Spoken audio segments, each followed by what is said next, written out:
It's 4th of July weekend. Birds like it. Yeah. And we have been really busy. Week 1 of our CSA is down in the books, and we learned a lot. And the garden has been drama fest as per the norm. So At least we got some variation in the drama. yeah, but we need to just document so that we can learn and grow.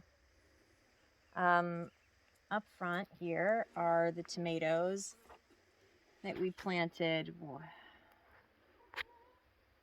May, May? right? Like towards the end of May. Okay. I don't know. I think you took maybe it was like May, the last week of May. I can't Yeah, it remember. seemed like uncharacteristically warmer, even though we got all of the rain. It just seemed, like it was just a little warmer, a little earlier, and we could get away with it if that's my. No, the lows were warmer. Thank The you. highs All were right, not. So we were super. We had like Seattle weather.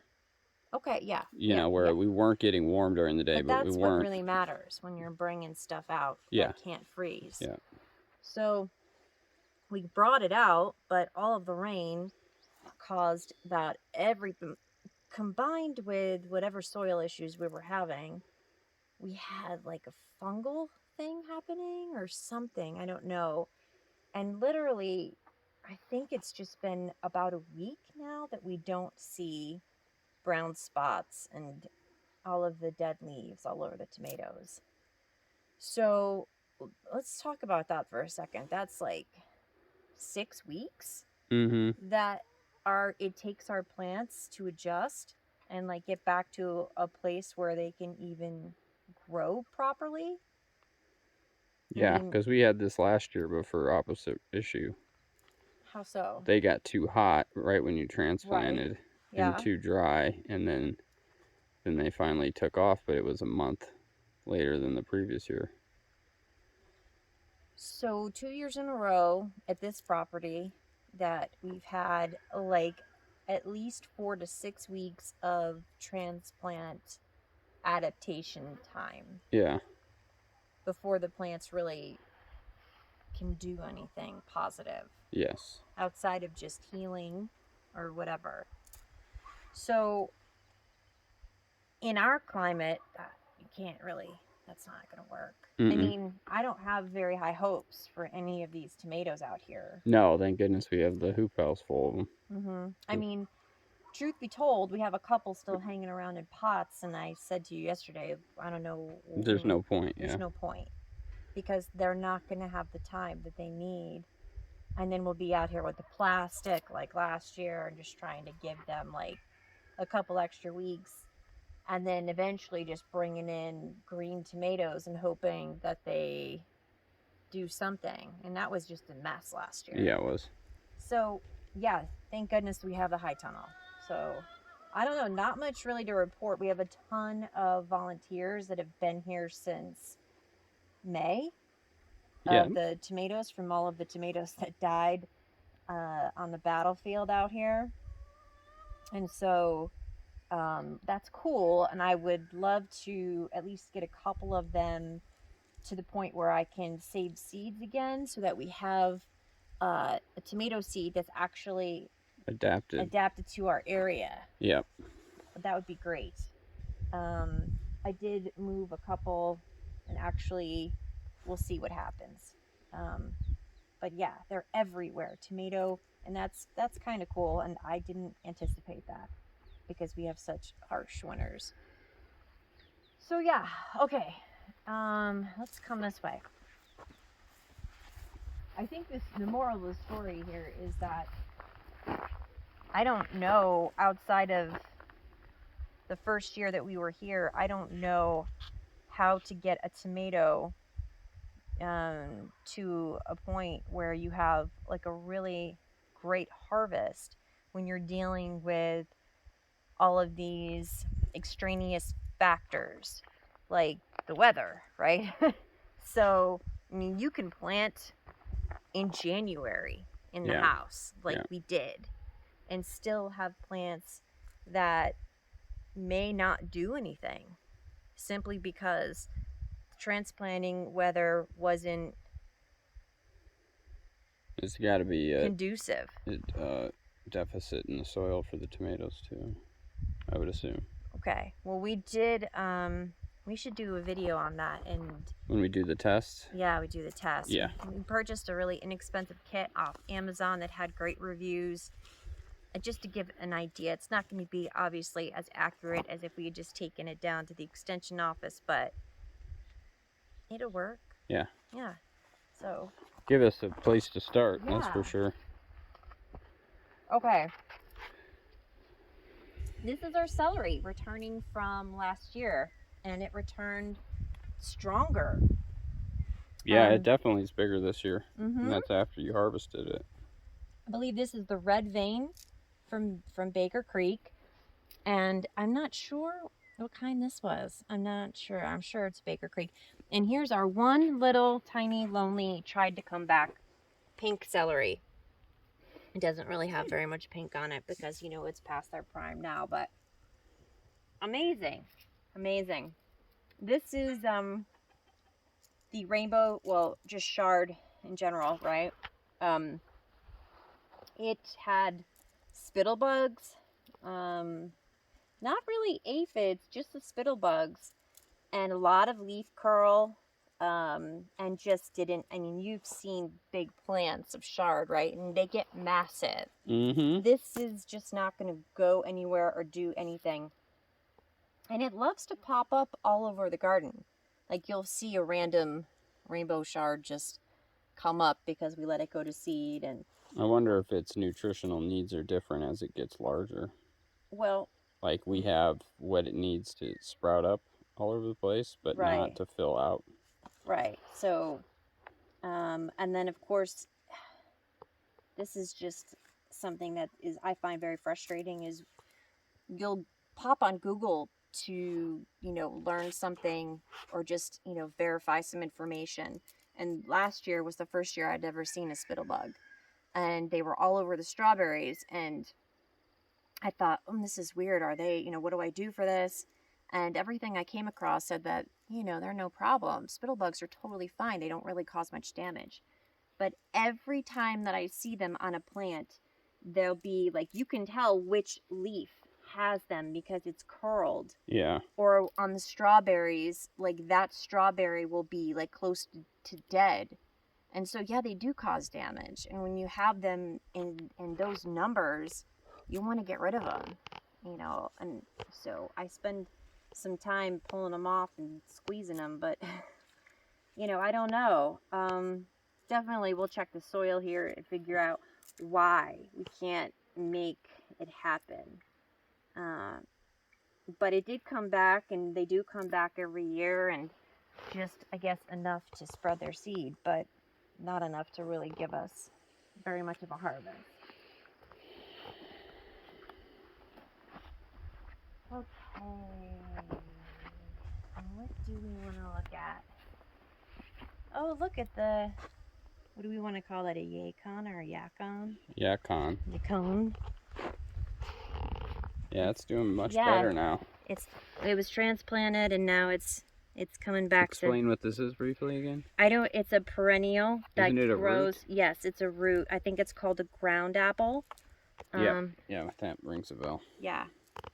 And so yeah, we're just trying to move in the direction of having as many perennials as possible because our health isn't amazing and perennials are just really Makes cool. sense. Perennials make sense is what they do. But they're also really cool. Well, yeah, things that are practical and make sense are cool to me.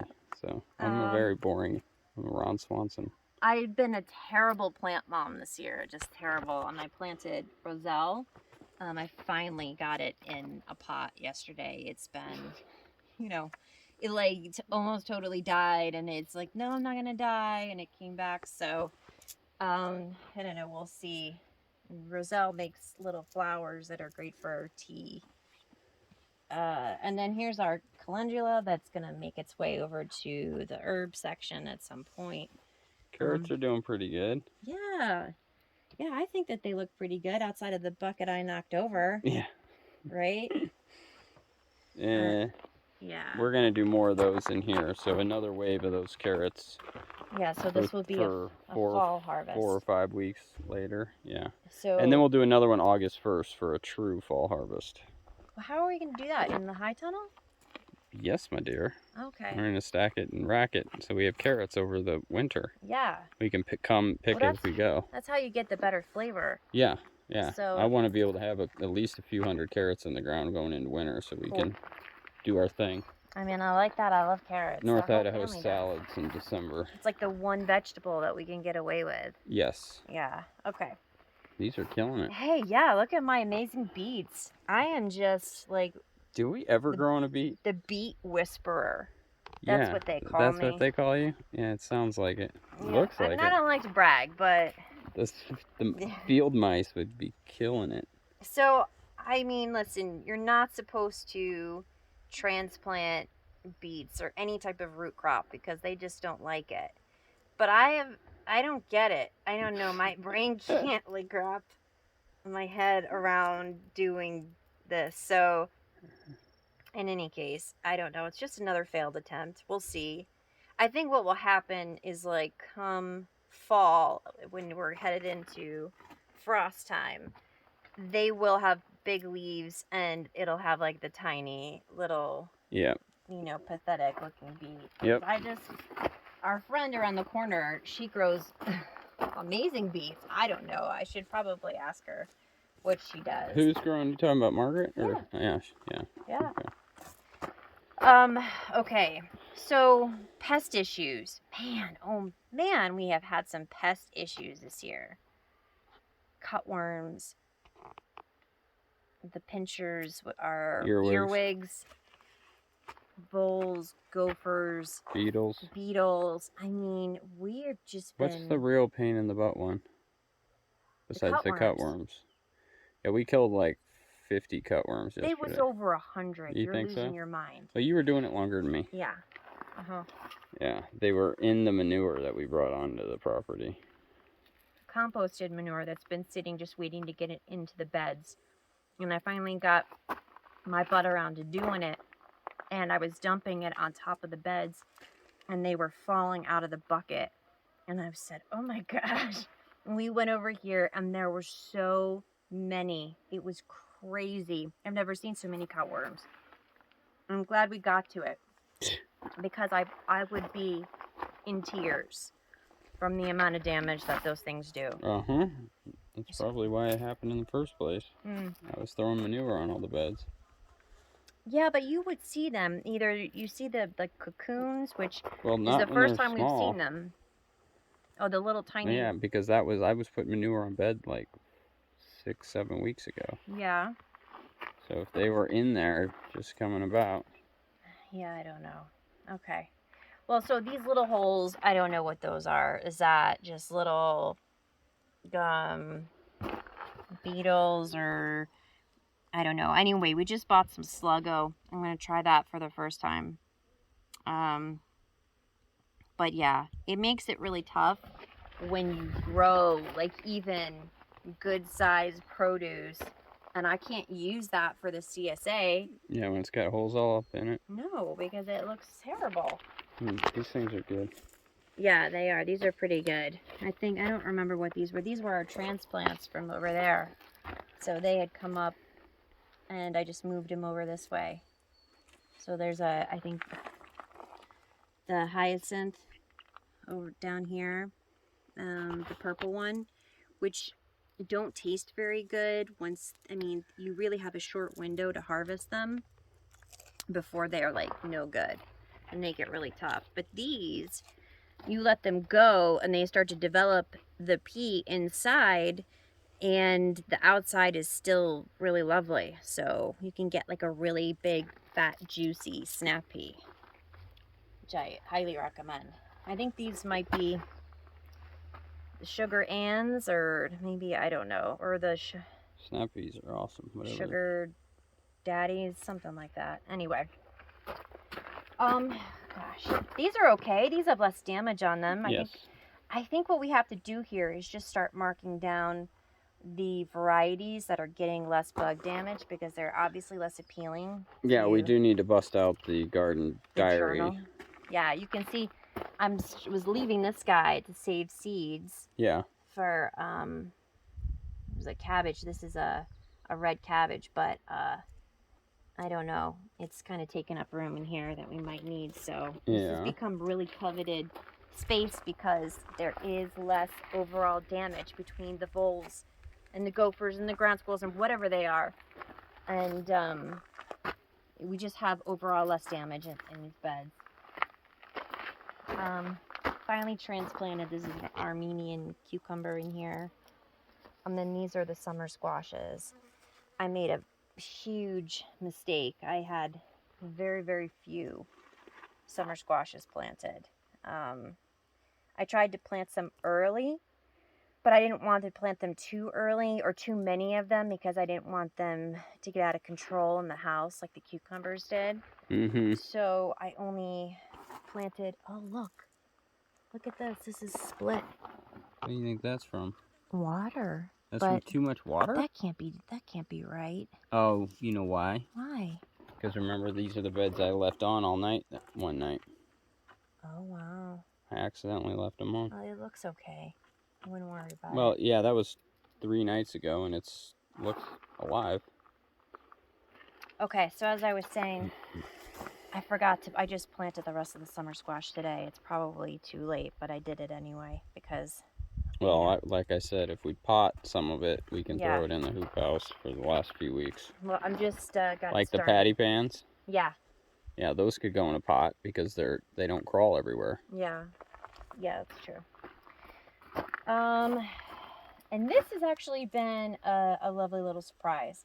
This is the, I think it's ARGGH or whatever, the Russian kale, and it's come back from last year, but it pops up the florets like really, really quickly, right? Before you wouldn't anticipate it to.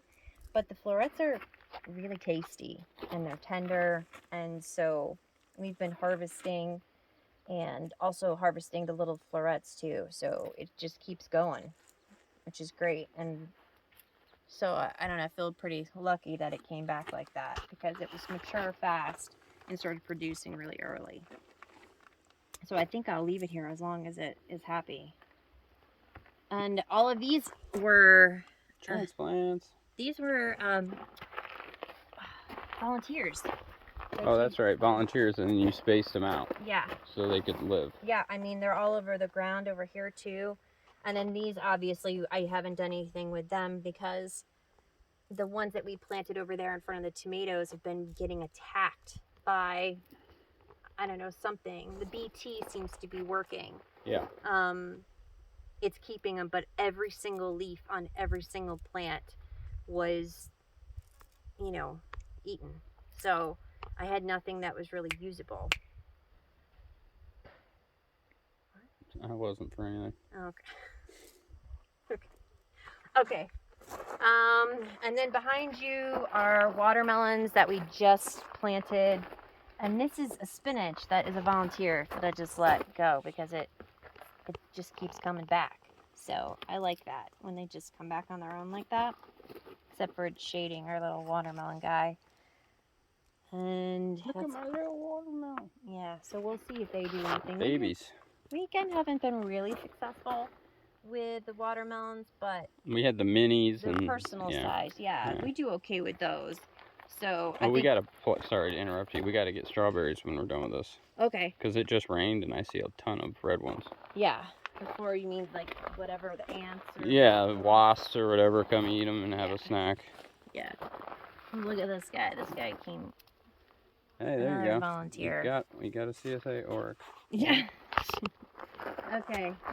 Yeah, so the strawberries are doing pretty good. We actually are getting strawberries this year, which is and look at this. We're going to get blueberries this year. Yeah, this is the first time ever that we'll get blueberries. Yeah, they're kind of killing it over here with the blueberries. This guy's doing the ones that we got from the big blueberry farm are hanging in there. Yeah. I think that this will just be a recovery year for them. We haven't done any kind of trimming. We should No. have cut them back a bit, being that they did go through such a big transplant. So But they're still green. yeah, there are Like if you, definitely, there's growth on some of them, even yeah, if look they at don't this, have leaves. and this leaf right here is just coming in. Yeah. So that's a lot of, they had a lot of root shock from being transported, probably dug up for a good week. Yeah, totally. So If yeah, they're not gonna need longer. some time. Yeah. Oh, yep. Here we go. I was afraid this plant wasn't going to leaf, but here we are. So it's still kicking. We have lots of chamomile that Oh, look at this blueberry. Yeah, I'll get to you. Sorry, honey. This little bush. Did you see this specific bush? I did. I mean, it's got like 300 blueberries on it. Yeah, the little tiny guys. Yeah, well, tiny, 300 tiny. This is nice. We got chamomile that has come up like all over the garden, which I think is just, you know, super cool. Strawberries are doing awesome. A couple of things to talk about with this bed. Which one? This one right here. Yeah, I gotta go around because I'm standing in the sun. Okay. These are the gladiolas, the big tall things, and they're doing great. No problems with those. But this is my second year trying to do ranunculus, which I totally just love and adore that flower. And if you remember last year, I couldn't get any of them to sprout, none of them. Yep. So I wound up dumping all of the corms. And then this year, I got excited because I had a bunch that actually sprouted, and I thought, oh, I got it, I figured it out. And then I brought them out here nice and early because they do like the cold, and they've just been stuck. And it's too late for them. Like, ranunculus is done. I mean, they're done usually before peonies even start. So I just don't know. I mean, I don't know. They're tricky. And I also suck at snapdragons, which are really easy. I mean, they germinate and they propagate so incredibly easily. It's ridiculous. But the ones that were in the trays looked totally wonderful. But then as soon as I put them into the soil over there, they just became stagnant. And they had discoloration all over them, and I thought it was just what we were experiencing everywhere else in the garden, which was the fungal type stuff. But everything else has come back, and these guys still just look bad. These were actually stuck in a tray for a really long time, and I just didn't have the heart to throw them away, and so I stuck them in here last minute. But I just don't know. I mean, yeah, I should use like Horton Nova netting, and so they're like falling everywhere, but I'm just talking about overall, you know, I don't know, maybe. I'm crossing my fingers, and I'm still holding out hope that something happens before the end of the summer. Let's just put it that way. I don't know. It's a good hope to have. Yeah. We all need hope. All right. So, okay.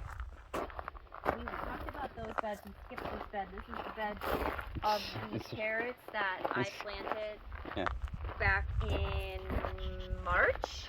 Yeah. Maybe April. And our bucket carrots have caught up with them. And I didn't use the board trick, right? I didn't do where you cover them up and try to get them to germinate. I don't know. And the fact that some of them even germinated is beyond me, because they literally sat here for a month and a half and did nothing. So there's an empty bed now that I have to find something to put in. And I started transplanting our little tiny leek babies here, but I don't even know if anything will happen with those. So this will just be like the land for lost plants that just need a home, I think. Yeah, we really haven't maximized your real estate, your raised bed real estate this year. Going this way? Yeah. Heading over here? Yeah, move over there. A nice volunteer sunflower. Yeah, we had lots of those. That's really been nice. Celeriac and a couple of parsleys at the end. This is our first year growing celeriac, so I don't really know if it or how it, you know, who knows. Just wait and see. It's kind of like a fingers crossed situation too. So, I mean, olive gardening is a big experiment, right? So. Oh, remind me, I was going to go through the cabbages and pull off the bottom leaves too. Right. To encourage the bugs to not eat our stuff. These are cabbages that are planted like way close, but they're fine.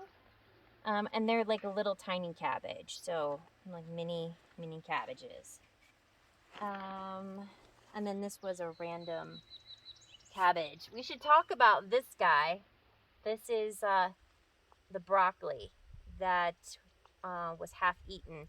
You can see the stem right here.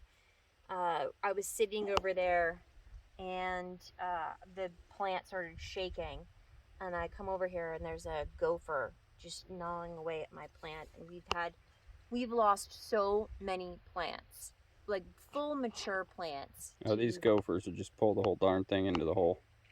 I mean, we've come out here, like even in this last week, yeah. We lost a lettuce and another cabbage, and we have used the Gopher Hawk and then another company called Super Cat. Is that what it is? Yeah, if you want. We've actually had more luck with those. Yeah, let me go grab it and check it and grab it. I'm gonna, so you can talk. It's facing me. Oh, okay. Or you can turn it around again.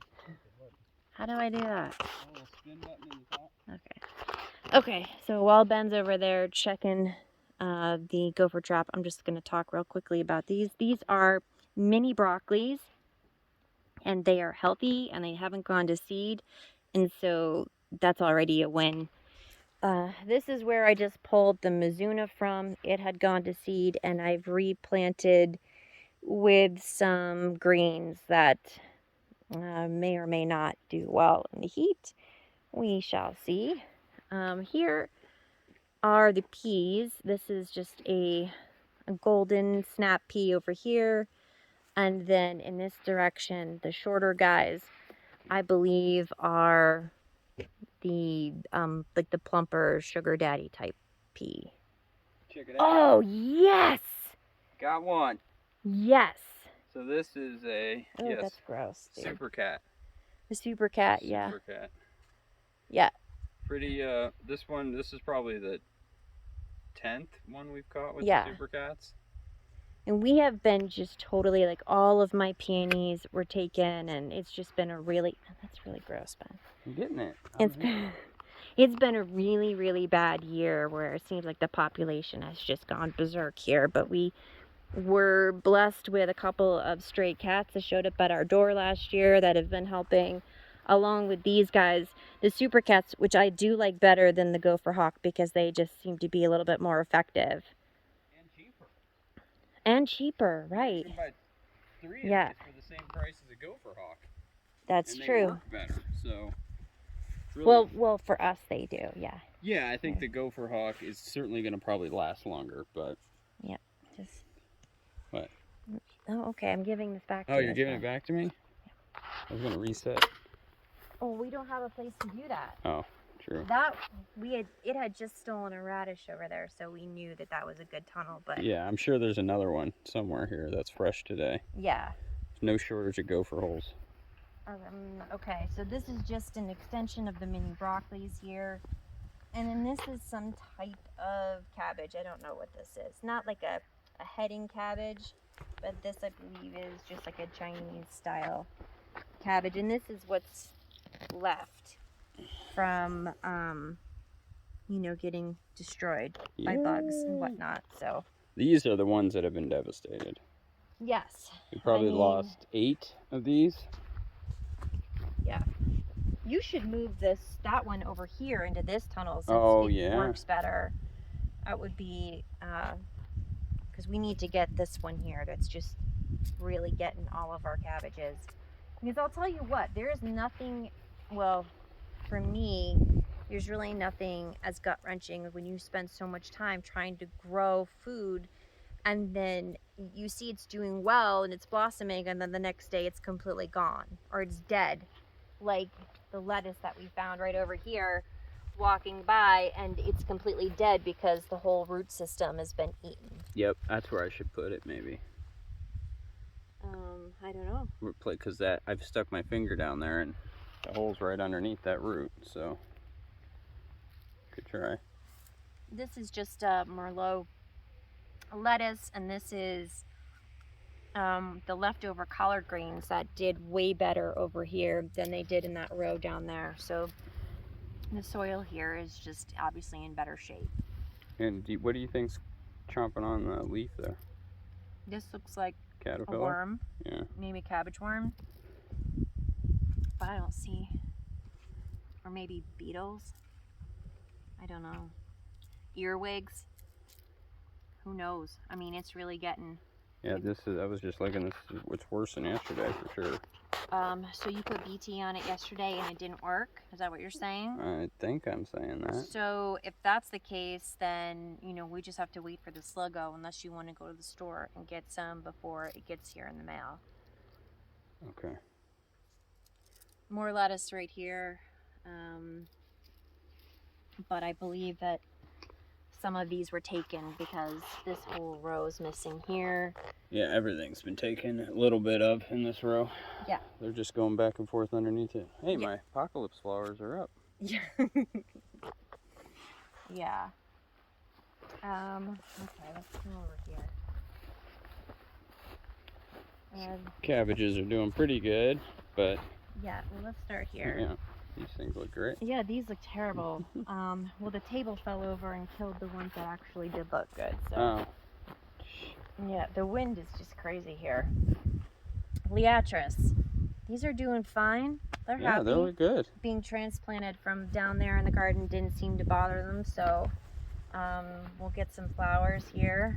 These are the snapdragons that have no support, and they're planted way too close. Well, no, they're planted really close intentionally so that they could support each other. But do you want to put a Horta Nova across this horizontally? Well, here's what's happening. They're like laying to the side and then growing, like the new shoot is coming up. Yeah. And so I don't know if because they're out here in the sun and they're getting proper light, that now they'll be stronger. Well, they look a heck of a lot better than they did 2 days ago. Right. Well, you know what I put on them was copper. Yeah. And I've also put some kelp on them.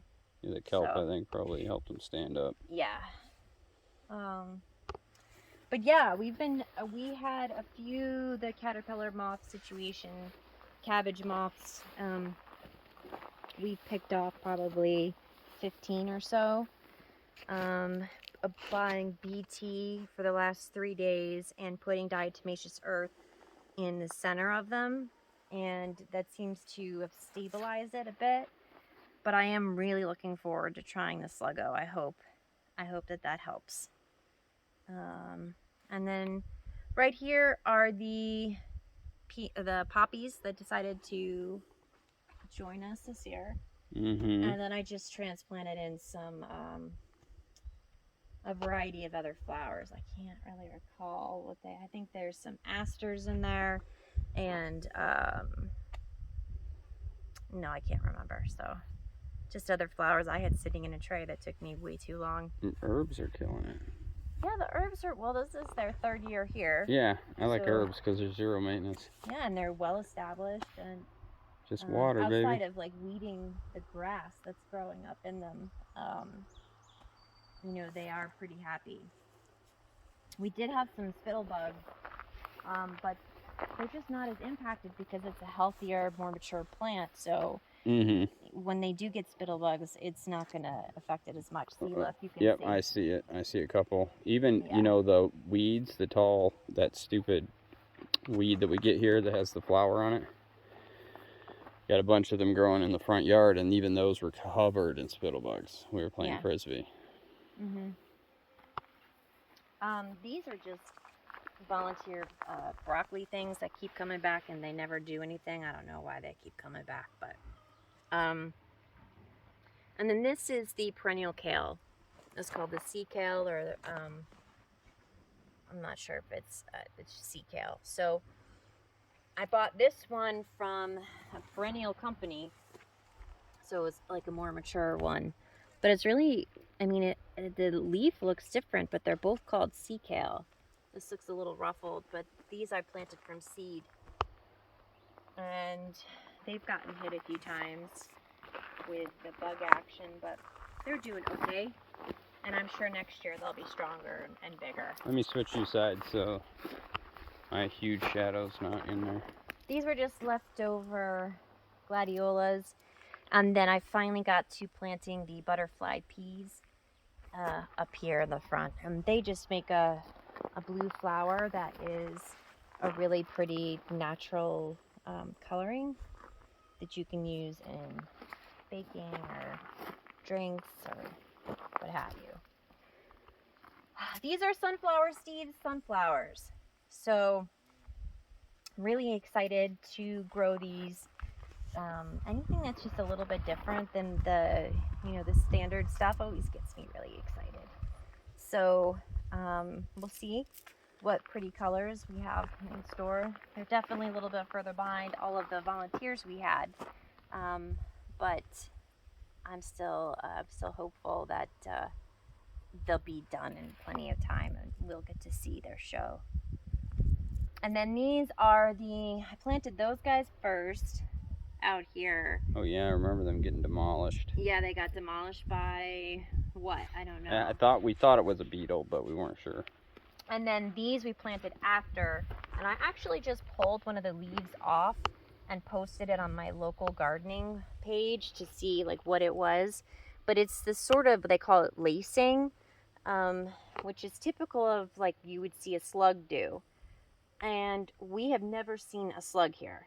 So it's a true story. I don't know if what it is. But again, we're getting ready to try the sluggo. Hopefully it works, because it sounds like it's going to be the answer to all of our problems, and maybe I'm being a little too hopeful, but right on the front it says earwigs, cutworms, and slugs, which are major culprits. So I don't know, just hope and pray. These are just a bunch of random flower guys that spent way too much time in a tray, and I, as a last resort, threw them over here to save them. Certain death. And then this is lettuce. I think it's either Tom Thumb or Little Gem, just to be basically a small little lettuce head that I thought would be cute to throw in our CSA bucket. And then up here we have radishes that came back from last year. None of them do well. I'm assuming the nitrogen is too high yeah, they grow in salad, they're just not growing root. Right, exactly. So I'll probably use the flowers for cut flowers. And we should save the seeds too. I don't need to save the seeds. It replants itself. I'll let some of them go to like make the little pods because they're edible. Oh yeah. And they're tasty. But I'm gonna become a seed collector. I'm gonna annoy you. I'm gonna come out here with the little tweezers. Okay. Every year this does this here, and it's just sort of. It's pretty. It's just sort of annoying. I was gonna say beautiful. Okay, just sort of takes up space and doesn't do anything positive for us. All right, you ready to head to the bottom? Yeah, here's the potatoes that we threw in here from the leftover potatoes from last year. Leftover seed. Yeah. Totally, annihilated by bugs. But I'm sure there's a potato or two in there. Yeah, maybe. We'll see. All right, let's roll. We got 16 minutes left. Okay. Going to the bottom. That is where we go.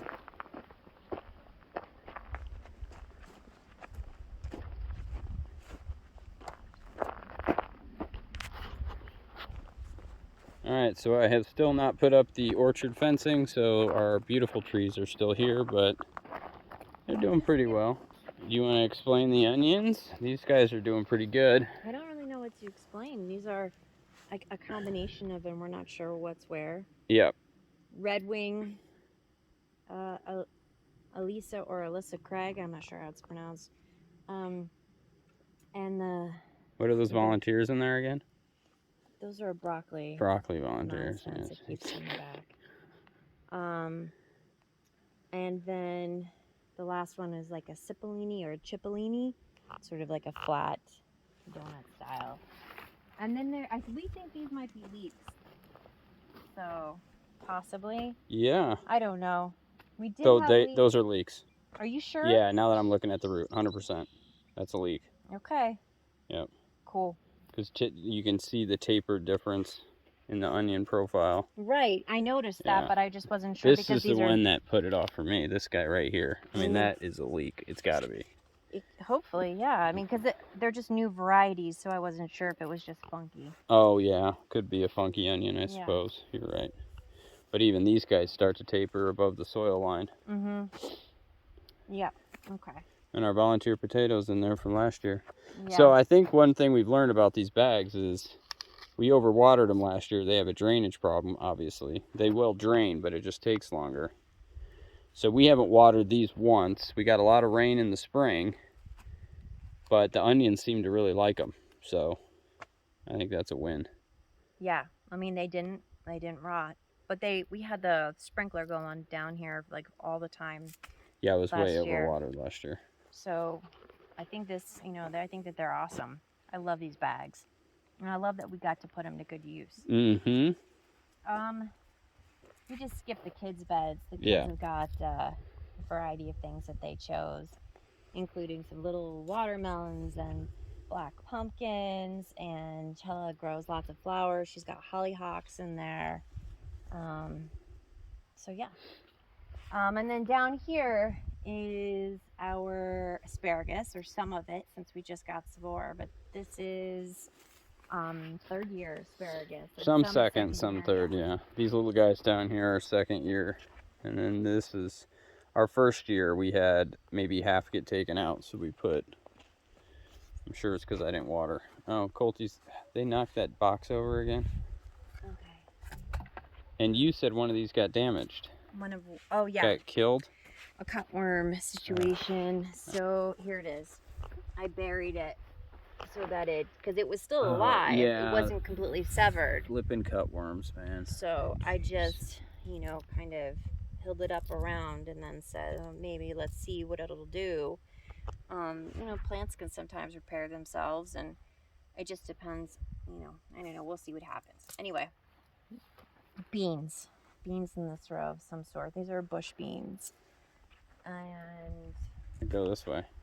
We can go underneath. Well, we're not done. These are perennial pussy willows. Yeah. I mean, we took us a while to remember that, but so we popped them in here at the end of the summer last year, and they came back, so they're alive. Oh, look at here's one. I know. I was just looking at that. That looks awesome. Is that the purple? It is. Yeah, it's like way late. Yeah. Well, you probably need some, newer compost on there. Yeah, I mean, it needs a lot in this area. It dries out way too fast. Yeah, it's it just needs sand. compost, it needs mulch. This is some kind of perennial onion.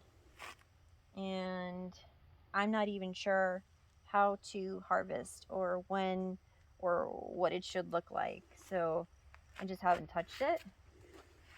And this is a perennial spinach. I like this guy. Yeah, and the leaves are thicker, and it seems to be just a little bit more robust. And that's exciting because,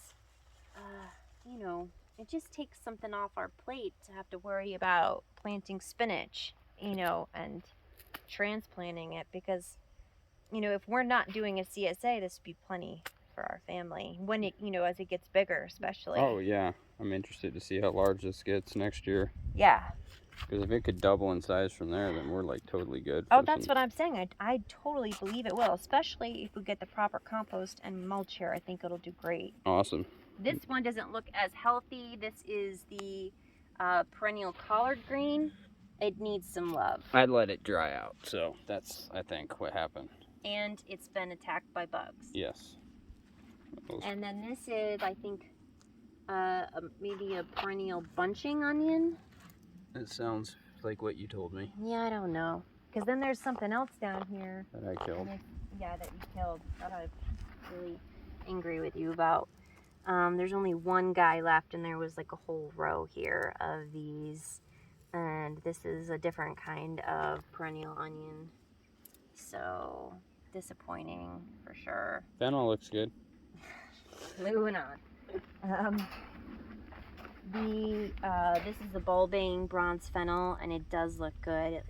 A lot of people use the leaves in cut flower arrangements, and then of course the fennel is like a licorice tasting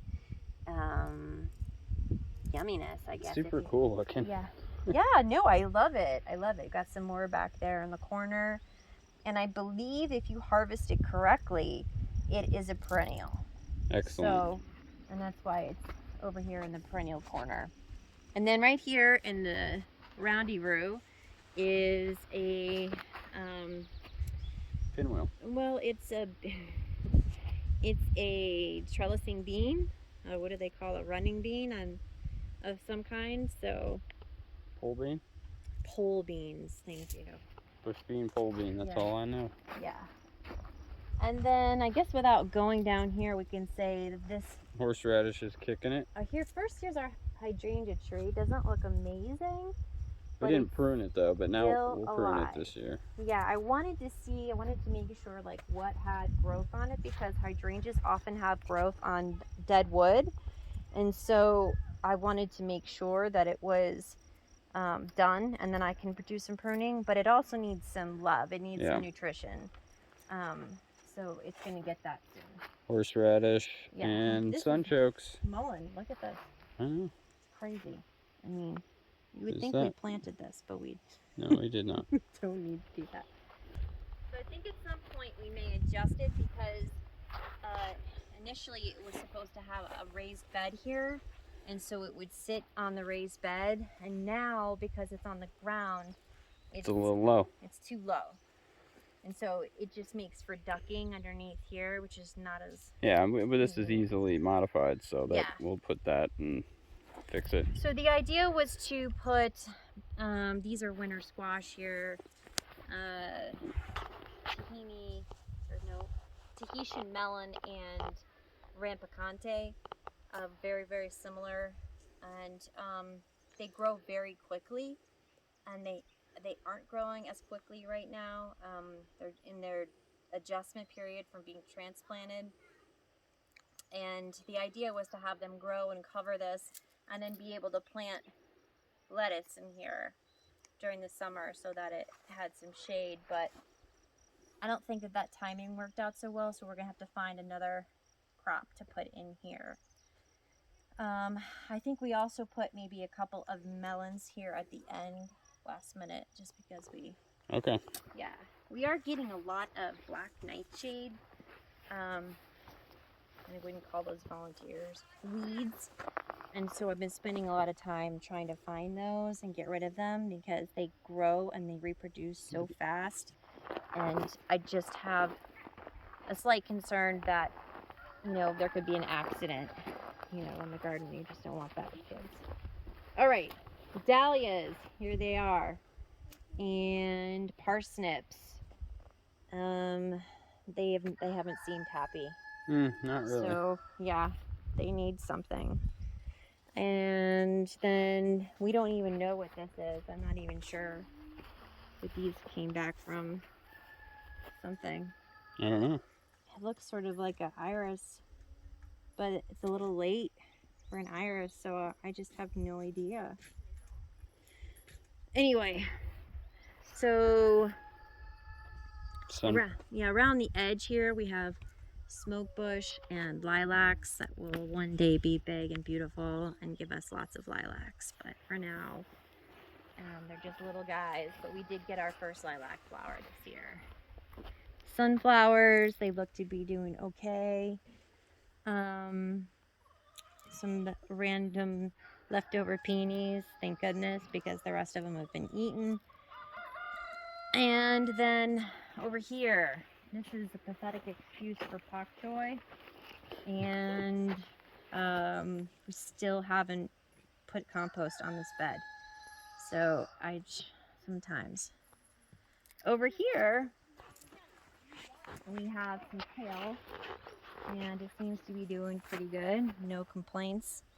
And something to note is the lack of bug damage. Yeah. There's a little bit, but not nearly as much as some of the other plants. And this is, I believe it's called amaranth spinach, but it has not been happy. And I thought it was all dead. I'm just grateful that any of it is alive. And we'll see if it does anything, you know. Endive. Dude, that's very happy. Yeah, endive's looking good. Yeah, it's, you know, it likes it here, so that is something will probably grow forever because it's happy. And behind it are hydrangeas. This is only their second year, so at some juncture they will also be happy, and they will give us lots of pretty flowers. And then behind that, this is the row of random collards that we planted at varying spaces. Some to harvest as leaf, and then some to harvest whole. And the randomness of the growth is really interesting. Yeah. But that's about it.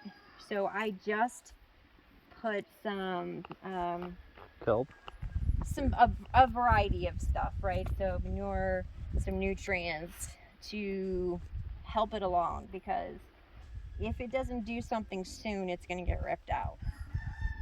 And then over there in the corner is winter spinach, and here we are in July, and I planted a lot, but my intention was to thin, but they haven't even got to the point where I would consider thinning, and there's a lot of missing plants. So here is flowering kale. It's moving really slow. And I just planted a variety of flowers here. Then this one is our new addition. It's a perennial. We don't know if this will be its forever home, but this is cardoon, and it's in the artichoke family, and they do get quite large. So this might just be temporary, a temporary space for them. And I think that is it. All right. Unless we went up front into the pumpkin patch. Yeah, okay. 6 minutes. All right. This is the new pumpkin patch. This is where we had the pigs last year.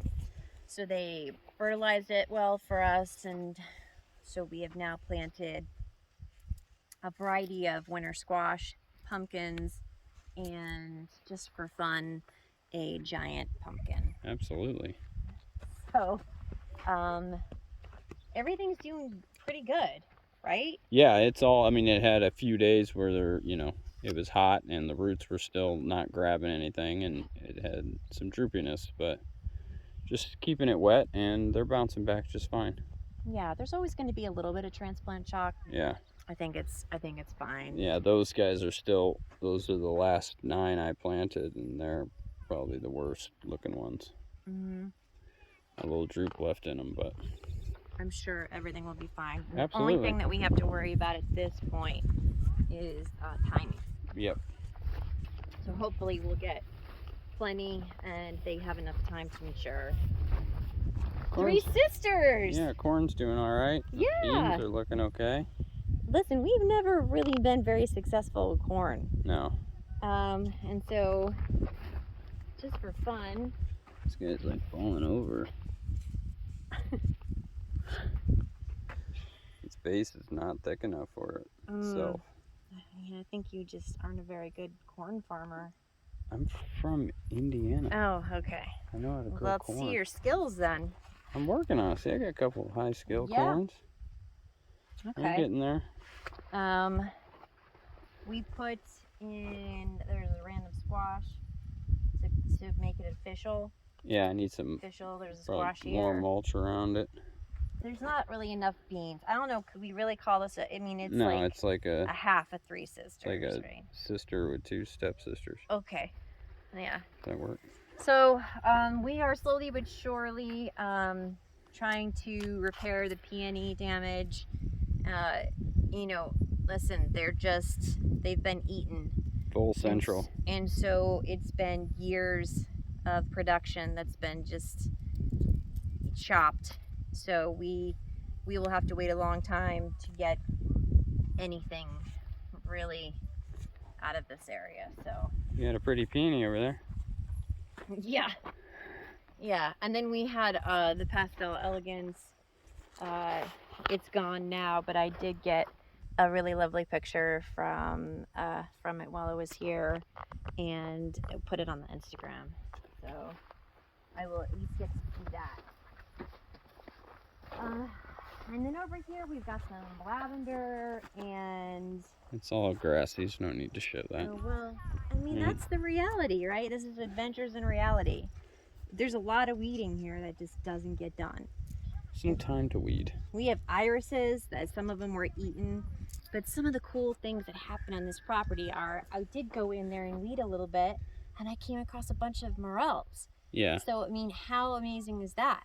So I got morels, and then I'll have enough, I'm sure, at some point to replace the irises that were eaten. We should note that the top of our cherry tree died, and we don't know what's going on. We did spray it a couple of days ago with copper, and Wonder if that's gopher root damage underneath. I don't, because again, Google super sucks and just lies. Last year when we found that little honey hole with all of our garlic and stuff, which we need to go over this way and look at. Yeah, 2 minutes. I asked Google, do gophers eat peonies, when I found it near my peonies, and it said no, but most certainly they do. Yeah, gophers eat everything, I think. So at least Idaho gophers. Yeah, They like to prep. The garlic is almost ready for harvesting. Yeah, which is good because I'm getting about sick and tired of the gopher stealing our flipping garlic. Look, I forgot a couple scapes. I'm the worst. There's a couple more down there too, I noticed. You should have said something. They got to get taken. Okay, well. Potatoes look great too. Yeah, I've got more dirt to add to the potatoes so we can make sure we get a full harvest. So I messed up and I didn't put enough dirt on them at like 6 to 8 inches high. I let them get too tall, and so now putting dirt on them is a big giant pain in the butt, so I don't top any of them. So yeah, it was a time-consuming mistake. I let them get away from me. Those were fine. I got some more dirt, and now it's probably time to add even more dirt on those, but I got dirt on in time of those. Those are a slower growing, later season variety, but these early season potatoes just got ballistic on me. Right here is 3. Oh my goodness. 3 scapes. We had a lovely garlic scape harvest that I got to share with our CSA members, so that was nice. This one is massive. Yeah, they're beautiful. I mean, they're awesome. But when you let them grow, they take away the energy from the bulbs, so you get smaller bulbs. They got to get pinched. Right. That makes sense. That's okay. We're learning. Yep, we noticed that with our sunchokes. All right, 20 seconds. What would you like to say to the audience? Oh my gosh, thank you so much for hanging out with us. I mean, in our mess, in all of our mistakes, we so appreciate it, and we hope you learned something too. Bye. Bye.